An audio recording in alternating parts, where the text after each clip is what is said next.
Hablaremos sobre las rutas de atención para el maltrato infantil, violencia intrafamiliar y abuso sexual en niños y niñas.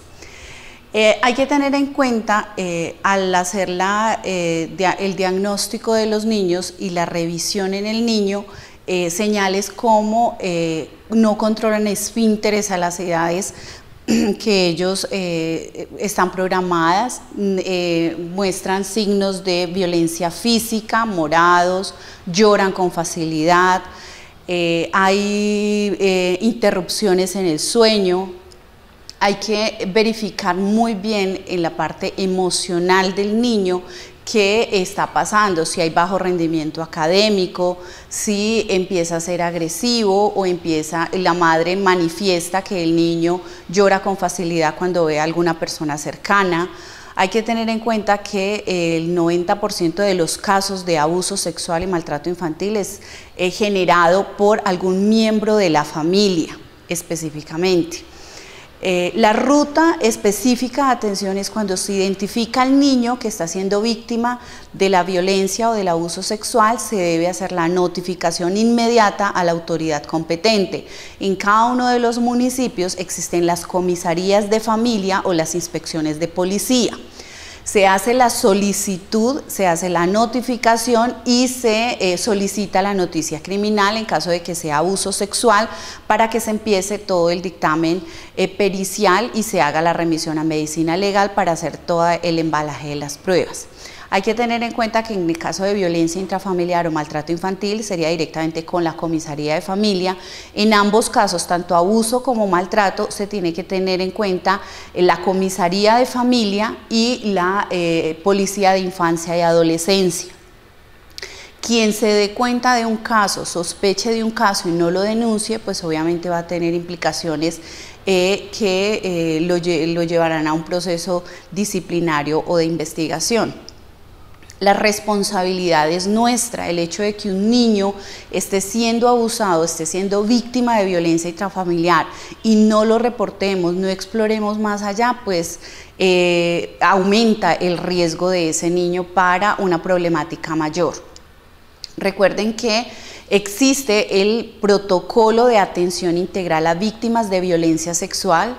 Está establecido por la Ley 1257, el Acuerdo 439 del Ministerio de Salud y Protección Social, que establece el modelo de atención integral en salud a víctimas de violencia sexual.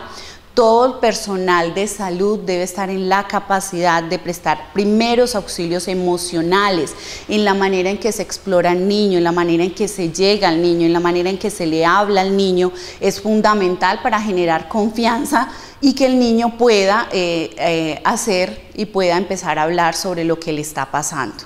Cuando el caso sea identificado de un abuso sexual en un niño o niña en altas horas de la noche o sea establecido un fin de semana y Medicina Legal no tiene en ese momento servicios, lo pueden llevar directamente al Hospital San Juan de Dios, donde se han definido los protocolos ya para hacer el abordaje y la atención integral de ese niño o niña. Recuerden que también está la Fiscalía a través de CAIBAS y CAVIF, está la URI, la Unidad de Reacción Inmediata, y ellos pueden atender el caso en el momento que lo requiera, pero cuando requiere la atención hospitalaria, vuelvo y lo repito, en las horas de la noche, los fines de semana, lo pueden llevar directamente al Hospital San Juan de Dios, donde se activará todo el protocolo de protección, restitución de derechos.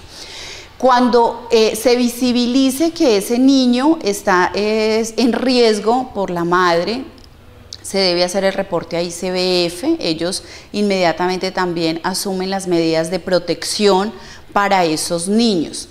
Se ha establecido a través de la resolución 1895 acudiendo y dando cumplimiento a la ley 1257 de protección y erradicación de la violencia, que las personas o los niños que estén en riesgo porque tienen que vivir en el mismo techo del agresor pueden ser ubicados en hogares o alojamientos temporales y el Estado es quien cubrirá eso. En este caso la Secretaría de Salud del departamento es quien le paga a la EPS ese servicio. Pero ¿qué requerimos? Que el médico que está viendo al niño en la historia clínica establezca el riesgo que tiene el niño y lo que ha encontrado en esa vulneración de derechos de los niños. Si tiene pues graves afectaciones en su salud física y emocional. Y también la solicitud les puede llegar directamente por las comisarías de familia, donde les establecen o les solicitan que se haga la valoración clínica porque hay una sospecha o abuso o sospecha de un abuso o un maltrato infantil a ese niño. Se establece en la historia clínica, se hace muy bien la descripción de lo que se encontró, de lo que manifiesta el niño, del riesgo que puede estar, y esa historia clínica es la que va a soportar las necesidades de protección y restitución de derechos que deban tener esos niños o niñas.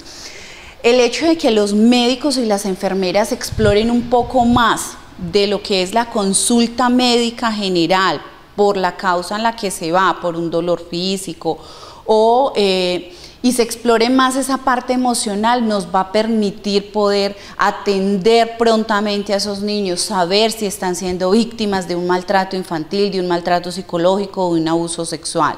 Retrasos en el lenguaje, retrasos en el desarrollo psicomotor, no control de esfínteres, señas de chupados, de mordiscos, de golpes, de moretones. Todo eso tiene que dar una sospecha de que algo está pasando a ese niño. Si el niño llora con mucha facilidad, si la mamá manifiesta que el niño no duerme, que cuando ve a algún familiar el niño llora, se angustia, todo eso tiene que hacer sospechar que hay un posible riesgo de una violencia intrafamiliar, una violencia física o un abuso sexual.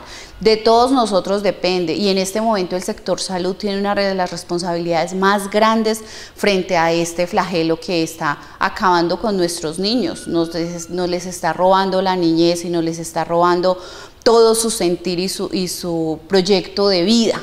Estos niños que no son identificados a estas tempranas edades son los niños que posteriormente en su adolescencia o en su niñez van a tener unos riesgos mucho más grandes de uso de sustancias psicoactivas, de prostitución y de otros tipos de secuelas psicosociales que hoy prácticamente estamos viendo reflejadas. Entonces, el papel de los médicos y las enfermeras y el sector salud es fundamental. La actitud, esa actitud de calor humano y de ser humano al ver a ese niño nos tiene que llevar a hacer una muy buena consulta, una muy buena auscultación de ese niño y una muy buena atención, más que mirar una consulta que viene simplemente por un dolor físico, es mirar más allá, un dolor emocional que está ocasionando un problema más grave en esos niños.